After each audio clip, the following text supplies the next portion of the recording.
Hello बच्चों, YouTube पर viral paper का जो आपका पार्ट 2 है मैं वो लेकर के हाजिर हूँ, क्योंकि इसके पहले पार्ट में मैंने क्वेश्चन नंबर 1 से 15 तक के सॉल्यूशन दे दिए हैं। अब 16वें नंबर से बाकी लास्ट तक के क्वेश्चन के पूरे सॉल्यूशन आपको इस वीडियो पे मिल जाएंगे। तो अगर आपने वीडियो को अभी नहीं देखा तो वहाँ हमारे चैनल के वीडियो सेक्शन में जा कर के देख ले। सारे क्वेश्चन आपको सॉल्व किए हैं, मगर समझाने के साथ कि आपको करने कैसे हैं, तरीका कैसा है वो आपको बताया है। केवल 2 क्वेश्चन थे जो उन 2 क्वेश्चन को हमने केवल काम चलाने के लिए बता दिए, क्योंकि वो खास इंपॉर्टेंट नहीं थे। तो आइए शुरू करते हैं हमारा आज का जो वीडियो लेसन है वो। बच्चों देखें 16वें क्वेश्चन का आंसर आप देख लें। सबसे पहले सवाल में क्या दिया हुआ है, प्रश्न दिया था कि दिए गए समीकरण युग्म, इतना ये सवाल दिया हुआ था। इसके लिए ये समीकरण युग्म जो है ये अपरिमित रूप से अनेक हल रखता है। तो सबसे पहले हमने ये समीकरण लिख दिए, kx धन 3y बराबर k-3 और 12x धन ky बराबर k लिख दिया। अब ये जो मान होता है ये बेटा a1, एक्चुअल में ये जो समीकरण का व्यापक रूप क्या होता है, a1x प्लस b1y बराबर c, ये व्यापक रूप होता है। तो x के साथ वाली संख्या a1, y के साथ वाली b1 और बाकी c होती है, c1 होती है। ऐसे यहाँ पे हो जाएगा क्या, a2x प्लस b2y बराबर c2। तो ये है a1 a2 b1 b2 c1 c2, ये लिख दिए हमने यहाँ पे। अब प्रश्न क्या कह रहा है, प्रश्न कह रहा है कि समीकरण निकाय के अनेक हल हैं। समीकरण निकाय के क्या हैं, अनेक हल हैं। अतः क्या हो जाएगा बच्चों, a1 बटे a2 बराबर b1 बटे b2 बराबर c1 बटे c2। इस कंडीशन को हम फॉलो करेंगे, इसको सॉल्व करेंगे। तो ये क्या लिख देंगे हम, a1 a2 b1 b2 c1 c2 इनके मान रख दिए हमने। तो ये देखिए ये आ गया इतनी कंडीशन। अब हम चाहें तो इन 2 का पेयर लिख सकते हैं। ये जो 2 हैं इन दोनों का हमने पेयर बना के यहाँ रख दिया, और ये 2 जो हैं इनका भी पेयर यहाँ रख दिए इस साइड, ठीक है, जोड़ा बना के रख दिए। इन दोनों को सॉल्व करें तो 12 का 3 में गुणा हो गया, k का k में गुणा हुआ, k² बराबर 36 आ गया, ठीक है बच्चों। और k² बराबर 36 आया जब, तो 36 को हमने सॉल्व करे, अंडर रूट सॉल्व किए, जब वर्ग हटाए तो यहाँ पे वर्गमूल लग गया। और करनी 36 का मान होता है 6 प्लस माइनस के 6। इस साइड वाली सिचुएशन को फॉलो किए हमने, 3 बटे k equal to k-3 upon k। तो ये जो k रहा इसके से k काट दिए, डायरेक्ट कट जाते हैं, ये भिन्न के काटने का नियम होता है, ठीक है, ये कट गए। 3 बराबर k-3, अब हमने यहाँ से 3 का भी ट्रांसफर कर दिया, इस साइड जब ट्रांसफर करें तो ये माइनस का प्लस हो गया। तो 3 धन 3 बराबर k, तो k इक्वल टू 6। देखिए दोनों जगह 6 और 6 ही आया, तो अपन लिख देंगे बच्चों, अतः k बराबर 6 के लिए समीकरण अपरिमित रूप से अनेक हल रखता है। इस टाइप से ये सवाल पूरा सॉल्व हो गया, क्वेश्चन नंबर 16। अब हम क्वेश्चन नंबर 17 देख लेते हैं। तो बच्चों ये है question number 17। x² minus 3x minus 10 के आपको मूल ज्ञात करने थे, गुणनखंड तोड़ने थे, मतलब है ना, मूल ज्ञात करने थे। तो हमने लिख दिए सबसे पहले x² माइनस 3x माइनस 10 बराबर 0। अब हम क्या करेंगे बच्चों, इसका ये मध्य पद तोड़ेंगे, 3x को तोड़ेंगे इस तरीके से। तो इसका बच्चों एक छोटा सा फॉर्मूला होता है, CA बराबर B वाला फॉर्मूला, मतलब C को A में गुणा करो, मतलब 10 का 1 में गुणा करेंगे, क्योंकि यहाँ इसके साथ कोई गुणांक नहीं है तो 1 माना जाएगा। तो 1 का 10 में गुणा करें और उसका ये जो है गुणांक इसके रूप में निकलना चाहिए, ठीक है। अभी आप लोग इतना समझ लीजिए। तो 10 के गुणनखंड तोड़े तो 10 को हम इस तरीके से लिख सकते हैं, 5 दूनी 10, और 5 में से 2 घटाएंगे तो 3 भी मिल जाएगा। तो हमने इसी रूप में तोड़ लिए। आपसे बनते होंगे गुणनखंड तोड़ते, अभी ये टाइम नहीं है हमारे पास ज़्यादा समझाने का, अभी आप इसको बस समझ लें। ये तोड़े हमने 3x को, माइनस के 3x थे तो हम ऐसा लिख सकते हैं कि माइनस के 5x में जब धन के 2x तोड़े जाएंगे तो हो जाएगा माइनस के 3x। अब हमने क्या करे बच्चों, इनका जोड़ा बना लिए, इन दो संख्याओं का ये जोड़ा बना लिए, तो ये आ गया और ये आ गया। अब इन दोनों में देखें कॉमन क्या निकल रहा है, तो दोनों में बच्चों x कॉमन निकल रहा है, तो लिख दिए x। अब x² से x चला गया तो बचा x, यहाँ से x निकल गया बचा 5। 2 और यहाँ से भी 2 निकाल सकते हैं, क्योंकि 2 गुणित 5 10 होता है। 2 कॉमन निकाल लिए, बचा यहाँ पे x, और 10 में से जब 2 निकल गया मतलब 2 का गुणज निकल गया, तो बचा 2 पंचे 10 मतलब 5। अब आप देखें x माइनस 5 दोनों में था, तो हमने इसको एक बार लिख दिए, और ये x धन 2 यहाँ लिख दिए। अब हम इसको बेटा सॉल्व करेंगे। x माइनस 5 बराबर 0 कर दिए, x धन 2 बराबर भी 0 कर दिए। यहाँ से माइनस 5 का ट्रांसफर करें तो x बराबर 5 आ गया, और यहाँ से x2 का ट्रांसफर करें तो x बराबर -2 आ गया, ओके। अतः समीकरण के मूल क्या होंगे, 5 और ऋण 2 होंगे। इस तरीके से हमारा ये क्वेश्चन नंबर 17 सॉल्व हो गया, 17वां नंबर। अब क्वेश्चन नंबर 18वें की बारी आई। क्वेश्चन नंबर 18वां देख लें आप लोग। ऐसी 2 संख्याएं ज्ञात करो जिनके योग 27 और गुणनफल 182 है। ठीक है, तो हम क्या लिखेंगे बच्चों, माना पहली संख्या x है। अब होता ये है कि दो संख्याएं की बात कर रहे हैं, अगर पहली तो दो संख्याओं का योग कितना दिया हुआ है 27, मतलब कि फर्स्ट प्लस सेकेंड बराबर कितना है टोटल इनका 27। अब पहली संख्या और दूसरी संख्या का योग 27 दिया था, इस क्वेश्चन की कंडीशन थी, तो पहली संख्या धन दूसरी संख्या बराबर 27। अब पहली संख्या तो हमें x मिल गई थी, हमने क्या करे बच्चों यहाँ से इस पहली संख्या का ट्रांसफर करें इस साइड, तो इस साइड आया तो लिख जाएगा 27 माइनस पहली संख्या की वैल्यू क्या थी x थी, तो ये निकल गई बच्चों दूसरी संख्या का मान क्या होगा 27 माइनस एक्स। तो पहली संख्या x, दूसरी संख्या 27 माइनस एक्स। अब प्रश्नानुसार जो प्रश्न हमारा कह रहा है, प्रश्न क्या कह रहा है, इनका गुणनफल कितना है 182, मतलब पहली संख्या और दूसरी संख्या का गुणनफल 182 है। इसको हम सॉल्व करेंगे बच्चों, तो इस x का जब इस 27 में गुणा हुआ तो हो गया 27x, इस x का जब x के साथ गुणा हुआ तो हो गया x स्क्वायर। ठीक है, बराबर 182। अब ये x स्क्वायर माइनस का मिल रहा है, तो हम क्या करें इसको प्लस का बना लें। तो हमने क्या किए, इन पूरे पद का इस पूरे पद का उस साइड ट्रांसफर कर दिए, x स्क्वायर उस साइड गया तो प्लस का हो गया, 27x उस साइड गया प्लस का था तो हो गया माइनस का, और 182 प्लस के तो लिखे ही थे, ये हो गया इतना। ठीक है, अब हम क्या करेंगे, इसके फिर से गुणनखंड तोड़ेंगे, वही मध्य पद तोड़ने वाली जैसा भी हमने 17वां क्वेश्चन में किया था बच्चों, उसी तरीके से हम कर लेंगे। तो इसको जब मध्य पद को तोड़ के पूरा सॉल्व करें तो ये आ गई हमारे सामने वैल्यू x माइनस 13 बराबर 0, x माइनस 14 बराबर 0, तो x बराबर 13, x बराबर 14, अतः वे संख्याएं 13 और 14 हैं। बच्चों आपको ये मैथ्स के लेसन जो हम समझा रहे हैं अभी, चूंकि अपने एग्जाम है इसलिए टाइम नहीं है, आप हमारे चैनल को सब्सक्राइब करें, ज्वाइन कर रहे हैं हमारे चैनल को, सब्सक्रिप्शन ले लें, तो उससे क्या होगा, हम आपको जो मैथ्स के लेसन है पूरे आपको प्रोवाइड करा देंगे, आपके एग्जाम के पहले पूरी मैथ्स की तैयारी करा देंगे। ओके बच्चों, 18वां क्वेश्चन ये हो गया। अब हम 19वां क्वेश्चन देख लेते हैं, देख लें आप 18वां क्वेश्चन अच्छे से एक बार। बच्चों ये है हमारा 19वां क्वेश्चन आपके ऊपर लिखा हुआ दिखाई दे रहा होगा, हमने स्क्रीनशॉट लगाया है। अब इस प्रश्न को आप पढ़ लें, इस प्रश्न के हिसाब से ये क्या कह रहे हैं कि फूलों की क्यारी की प्रथम पंक्ति में 23 फूल हैं। ठीक है, मतलब कुल कितनी 23 पंक्तियां हैं, मतलब प्रथम पद A1 बराबर 23 आ गया, दूसरी पंक्ति में 21 है मतलब A2 बराबर 21 आ गया, और अंतिम पंक्ति में 5 क्यारी है मतलब कि AN बराबर 5 आ गया। मतलब इस प्रश्न में क्या बोल रहा है बच्चों, प्रथम पद A बराबर 23, सर्वांतर निकालेंगे, सर्वांतर क्या होगा, A2 माइनस A1 होता है, मतलब कि 21 में से 23 घटा दिए तो आ गया -2, और अंतिम पद कितना था AN बराबर 5, तो अंतिम पद का फॉर्मूला लगा दिए। अंतिम पद का फॉर्मूला ये होता है, श्रेणी के n पद का फॉर्मूला AN बराबर A plus n minus 1D। AN का मान था 5, वो रख दिए, A की वैल्यू 23 थी वो रख दिए, प्लस n माइनस 1, तो n का तो मान पता नहीं हमें, जो कहते हैं रख दिए n माइनस 1, और D की वैल्यू -2 थी वो रख दिए। अब हम इसको सॉल्व करेंगे, देख लें आप। 23 का हमने क्या किया बच्चों, इस साइड ट्रांसफ़र कर दिए, इस साइड आया ट्रांसफ़र, तो ये प्लस से माइनस का हो गया, माइनस के 23। ये ऋण के 2 का जब n में गुणा करें तो ऋण के 2n, ऋण और ऋण का गुणा धन हो गया, तो एकम 2 आ गया बच्चों।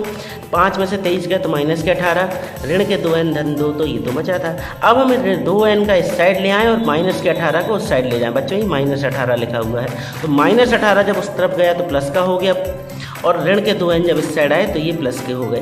ठीक है, तो बचा कितना, 2n बराबर 2 धन 18 मतलब 20 आ गया, तो 2 से 20 कटा कितनी टाइम, 10 बार, तो n बराबर 10। अतः क्यारी में कुल कितनी पंक्तियां हैं, 10 पंक्तियां हैं। बच्चों ये पूरा क्वेश्चन का सॉल्यूशन आपको दे दिए हमने, देख लें, आपको पूरा समझ में आ रहा होगा, स्क्रीनशॉट भी ले लें आप इसके। बच्चों वायरल प्रश्न पत्र का जो आपका 20वां क्वेश्चन है वो ये वाला है, इसमें जो 11वें नंबर पर दिया है कि समांतर श्रेणी 3, 15, 27, 39 का कौन सा पद उसके 54वें पद से 132 अधिक होगा। देखें ये कोई खास इंपॉर्टेंट क्वेश्चन नहीं था, इसलिए मैंने स्क्रीनशॉट लेके यहीं पे समझा दिया है आपको। देखिए गाइड से कोई समझाना कोई बड़ी बात नहीं है, ठीक है, तो वो मैं समझा सकता था पर मैंने टाइम वेस्ट नहीं किया। आप इसका स्क्रीनशॉट ले लें और इसको जैसा का तैसा जैसा इसमें लिखा हुआ है आप लिख दें, मगर थोड़ा सा अच्छे से लिखिएगा। प्रथम पद A बराबर 3 लिखना, सर्वांतर D बराबर 15 माइनस 3। देखिए इसमें क्योंकि A बस लिख दिया तो आप लिखना प्रथम पद A बराबर 3, सर्वांतर D बराबर 15 माइनस 3 बराबर 12। और क्या कह रही है लास्ट कंडीशन की, उसका कौन सा वा पद उसके 54वें पद से 132 है, मतलब उसका मान लिए n वा पद, ठीक है, तो an माइनस A 54 बराबर 132 और फिर वो कंडीशन लगा के इसको सॉल्व कर दें। लास्ट में आप सॉल्व करेंगे तो a बराबर आ जाएगा 65। अतः अभीष्टवा पद कौन सा होगा, 65वां पद होगा। आपकी मैथ्स की तैयारी हम कराएंगे अपने चैनल पे। आपके NAS सर्वे एग्जाम के सॉल्यूशन भी हमने दिए हुए हैं। आप हमारे चैनल को सब्सक्राइब बस करे रहना, आपका फ़ायदा होगा ही होगा। 10वां क्वेश्चन मतलब कि जो आपका 21वां क्वेश्चन है, ये रेखागणित का सवाल था। ये पूरा आपके सामने है, इसमें देख लें। हम आपको मैथ्स के लेसन प्रोवाइड कराएंगे, मगर अभी आपके पास समय नहीं है ना, हमारे पास समय है ज़्यादा एक्सप्लेन करने का। रेखागणित थोड़ा सा आपका डिस्क्रिप्टिव होता है, उसको समझाने में थोड़ा सा समय लगता है, बहुत अच्छे से समझाना पड़ता है। इसलिए अभी आप इतने से काम चला लें तो आपके ये होगा 21वां क्वेश्चन भी। अब हम देख लेते हैं प्रश्न क्रमांक 22वां। बच्चों इसके बाद देख लेते हैं हम प्रश्न क्रमांक 22वां, प्रतिस्थापन विधि का सवाल है। प्रतिस्थापन विधि में क्या करना था, दिया हुआ था एक समीकरण 7x ऋण 15y बराबर 2, x धन 2y बराबर 3। देखिए आपको पैटर्न पूरा ऐसा ही रखना है सवाल लिखने का, इसलिए मैं हाथ से सॉल्व कर रहा हूँ, वरना मैं आपको स्क्रीनशॉट पूरे प्रश्नों के दे देता। वो जो 2 प्रश्नों के स्क्रीनशॉट दिए हैं, एक्चुअल में क्या है कि उसको आप नॉर्मल भी कर दो, कोई खास इंपॉर्टेंट नहीं है फाइनल एग्जाम की दृष्टि से, मगर ये विधियाँ इंपॉर्टेंट है, इसलिए मैं यहाँ पर खुद करा रहा हूँ। ले लिख दिया आपने समीकरण 1, समीकरण 2। समीकरण 2 से हम क्या लिखेंगे, प्रतिस्थापन विधि में एक चीज़ याद रखिएगा। सबसे पहले बात तो जिस समीकरण को एक बार टच कर लिया जाता है उस समीकरण को दोबारा नहीं छूना। दूसरी चीज़, छोटे समीकरण को लेकर सॉल्व करो, उससे ज़्यादा फायदा होगा आपको, अच्छा सरल हो जाता है सवाल। समीकरण 2 छोटा था, x धन 2y बराबर 3, ये तो हमने समीकरण 2 ले लिए। समीकरण 2 था क्या था, x धन 2y बराबर 3, 2y का पक्षांतर किए, x बराबर हो गया 3 और ये 2y साइड है माइनस, तो हो गया 3 माइनस 2y। समीकरण इसको 3 मान लिए क्योंकि 1 2 के बाद ये 3 आ गया। अब हम क्या करेंगे, चूंकि अभी हमने समीकरण 2 को टच कर लिया था, अब ये जो मान आया इसको हम समीकरण 1 में रखेंगे, इसलिए 2 में नहीं रख सकते क्योंकि 2 को हमने छू दिया। अब 1 की बात करेंगे। समीकरण 3 से x का मान समीकरण 1 में रखने पर रख दो। 7x ऋण 15y बराबर 2, 7 जो कहते हैं x की वैल्यू 3 ऋण 2y ये रख दिए, माइनस 15y बराबर 2 ये कर दिए।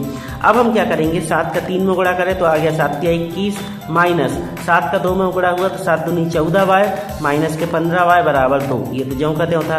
अब 21 का इस साइड ट्रांसफर कर दिए बच्चों हमने, ऋण 14y ऋण 15y बराबर 2 माइनस 21। यहाँ पे मैंने इसलिए ये नीचे गलत हो गया थोड़ा सा, इसलिए ऋण 14y माइनस 15y का टोटल करें तो बच्चों आ गया माइनस के 29 बराबर 2 में से 21 गए तो बचा माइनस के 19। ओके, तो ये आया कितना, माइनस के 19y बराबर ऋण 19 आ गया यहाँ पे। अब हम क्या करेंगे, इसका 29 का पक्षांतर कर देंगे, तो ये हो गया क्या, ऋण 19 बटे ऋण 29 आ गया, ऋण से ऋण कट गए, बचा कितना 19 बटे 29, समीकरण नंबर 4 आ गया। समीकरण 4। अब हम क्या करेंगे, समीकरण 4 से y का मान समीकरण 2 में रखने पर तथा x धन 2y बराबर 3, ठीक है, x धन 2 तो ज्यों कहते हो, y की वैल्यू रखते कितने 19 बटे 29, 19 बटे 29 बराबर 3 रख दें।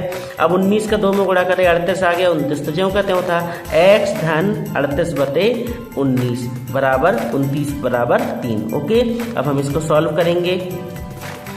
हमने इसका पक्षांतर कर दिया भैया, ट्रांसफर कर दिए तो प्लस था माइनस में हो गया, x बराबर 3 माइनस 38 बटे 29। ओके, यहाँ से हमने इसको यहाँ ले गए, तेरे गुणा कर दिए तो 29 का जब 3 में गुणा हुआ तो आ गया 87, 87 में से 38 घट गए और नीचे 29 तो था ही बेटा। अब 87 में से 87 से 38 माइनस हुए तो ये आ गया 49 और अपॉन आ गया 29, तो x की वैल्यू आ गई 49 अपॉन 29। तो ये जो मान निकल के आया तय अभीष्टल x बराबर 49 बटे 29, 49 अपॉन 29 और y बराबर 19 बटे 29 मतलब 19 अपॉन 29। ओके, अब ये सवाल जो आपने किए हैं ये परफेक्ट है, सही है या नहीं, इसकी हम चेकिंग कर लेते हैं। चेकिंग कैसे की जाती है, समीकरण हमने ये ले लिया, आपका जो प्रश्न था इसका समीकरण नंबर ये था 2, समीकरण 2 कर ले लिए, x धन 2y बराबर 3 था। अब आप करना कुछ नहीं है, x की और y की वैल्यू पुट कर दो। x की वैल्यू कितनी थी 49 बटे 29 धन 2 तो 2, y की वैल्यू थी 19 बटे 29 बराबर 3 चल रहा है। हम इसको सॉल्व करके देखो, 49 बटे 29 धन 2 का 19 में गुणा करें तो आ गया 38 बटे 29 बराबर 3। अब 29 एक सा है, जब हर एक से रहते हैं नीचे के आंसर अगर हर में हर एक से रहते तो हर एक बार लिख दिया जाता, ऊपर वाले जो कहते हैं जोड़ दिए जाते। 49 में 38 जोड़ दिए तो आ गया बेटा 87/29। 29 से 87 3 बार कटता तो ये आ गया 3 बराबर 3। मतलब क्या आ गया, लेफ्ट हैंड साइड बराबर राइट हैंड साइड, मतलब कि हमारा आंसर सही है। ओके, इस प्रकार से आपके इस सवाल की भी चेकिंग हो गई कि अपना आंसर गलत तो नहीं है। तो हो गया आपको ये आंसर चेक करने की विधि बता दी मैंने। तो ये है हमारा अगला क्वेश्चन 23वां नंबर, जो कि अंतिम प्रश्न है। इसको विलोपन विधि से सॉल्व करना है। ये दिए थे इक्वेशन समीकरण 1, समीकरण 2, समीकरण 1 में अब हमें क्या करना है, देखें इनमें विलोपन में क्या करना पड़ता है बच्चों, गायब करना पड़ता है। या तो x एक जैसे बना लो या y एक जैसे बना लो, ठीक है। तो मैंने यहाँ पे क्या किया, y को एक जैसा बना रहा। अब क्यों बना रहा y को, क्योंकि देखो ये प्लस का y है, ये माइनस का y है। यदि मैंने इसको एक जैसा बना दिया तो प्लस और माइनस डायरेक्ट कट जाएंगे, इसलिए तो हम क्या करें, इस y को अगर 3 का गुणा करें तो ये 3y हो जाएगा। तो देखो वही किए, समीकरण 1 में 3 का गुणा करने पर, तो समीकरण 1 क्या था, x धन y बराबर 5। ही देखिए ब्लैक कलर, x धन y बराबर 5। इसमें सब में 3 का गुणा करें, 3 का गुणा 3 का गुणा 3 का गुणा। जब x में 3 का गुणा हुआ तो 3x, y में 3 का गुणा 3y और 5 में 3 का गुणा तो 15 आ गया। समीकरण नंबर 3 मान लिए। अब देखें आप जरा इसको और इसको देखें, एक से मिल गए ये दोनों, समीकरण 2 का y और समीकरण 3 का y एक से मिल गए। तो हम क्या करें, समीकरण 3 धन समीकरण 2 कर दें, समीकरण 3 में 2 को जोड़ दें, जोड़ें तो ये क्या आ जाएगा, 3x धन 3y बराबर 15। ये तो हमने लिख दिया समीकरण 3 और ये समीकरण 2 ये लिख दिए। अब 3x और में 2x जब जुड़े तो आ गए 5x, 3y से 3y कट गए, ठीक है, प्लस के और माइनस के गायब हो गए। 15 और 4 हो गए 19। अब हम यहाँ से क्या आ गया, 5x बराबर 19। हम इसका 5 का पक्षांतर करेंगे तो x बराबर आ जाएगा बच्चों 19/5। समीकरण नंबर 4 आ गया। इस 19/5 को हम कहाँ पे रखते हैं, समीकरण 1 में रखते हैं। समीकरण 1 क्या था, x प्लस y बराबर 5 था, तो रख दो यहाँ पे 19/5 धन y बराबर 5। इसका ट्रांसफर करें तो ये माइनस के हो गए। अब इसको सॉल्व करें, 5×25, इसके नीचे कुछ नहीं थे, 1 मान लिए, 5×25 माइनस 19/5, 25 में से 19 गए तो बचा 6/5 आ गया। अतः विष्ठल x बराबर 19/5 और y बराबर 6/5। इसकी भी आप चाहो तो उसी फॉर्मूले से जो आपको पिछले सवाल में मैंने बताया था, ये आंसर की चेकिंग करने वाला समीकरण 1 या 2 में रख के आप सॉल्व कर सकते हो। ओके बच्चों, आशा करता हूँ आपको वीडियो पसंद आया होगा। अगर पसंद आया है तो प्लीज़ चैनल को सब्सक्राइब कर लो, क्योंकि आपकी हम मैथ्स करा देंगे अभी फाइनल एग्जाम के पहले। ओके, मिलते हैं बहुत जल्द, तब तक के लिए पढ़ते रहिए और अपना प्यार ऐसे ही लुटाते रहिए। धन्यवाद।